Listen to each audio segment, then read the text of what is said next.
20 мамыр күні Алматы қаласындағы Smart Point Coworking орталығында контентті әлеуметтік желіге бейімдеу атты алғашқы жабық тренинг өтті.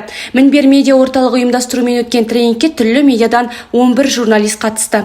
Негізгі мақсат журналистерге ашық дерек көздеріндегі өңірлік датаны сараптауды үйрету. Сонымен қоса тапқан даталарын визуал жасап, оны әлеуметтік желіге сай бейімдеу болды. Тренингті 3 спикер жүргізді. Интерньюз Қазақстан ұйымының медиа эксперті, ЕЗУ дата журналистика оқытушысы, Мінбер қоғамдық қоры жанындағы жаңа медианы зерттеу тобының жетекшісі Асхат Еркінбай ашық дерек көздегі өңірлік датаны түсіну және түсіндіру жолдарын үйретсе, ЕЗУ аға оқытушысы, Мінбер қоғамдық қорының жетекшісі Есенгүл Кәпқызы дата визуализациялау және инфографика жасаудың оңай жолдарын көрсетті. Тренингті мультимедиа журналист Баубек Сағындық контентті әлеуметтік желіге бейімдеу тетіктерімен бөлісті. Тренинг соңында қатысушылар өздерінің алған әсерлерімен бөлісті. Визуализацияға байланысты біз дата журналистикаға қатысты. Шынымды айтсам, ақпарат бұндай білген жоқпын, үйренетін дүние көп. Жаңа айтып отқанда бізге әлі практика керек.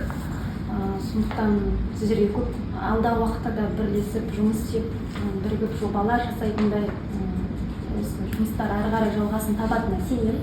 Салалық журналистиканы дамыту барысында да осындай мамандар біліктілігін арттыруға осындай курстарымыз пайдалы дүние ұсынып жатыр, заманауи бағытта. Сондықтан сіздерге істеріңізге алдағы уақытта береке тілеймін. Тек өрлей беріңіздер. Визуал жасау қиын болып көрінген, алайда канваменен ол өте қиын емес екенін түсіндім. Сонымен қатар жаңағы дата журналистикамен қалай жұмыс істеу керек болған негізгі мақсатымен соны да меңгердім. Осылай ұйымдастырғаныңызға көп рахмет. Өте пайдалы ақпараттар көп болды. Кейбіреудің білетіні, білмейтіні, бірақ бәрібір де әрбір адам бір нәрсе алып кетті деген ойдамын.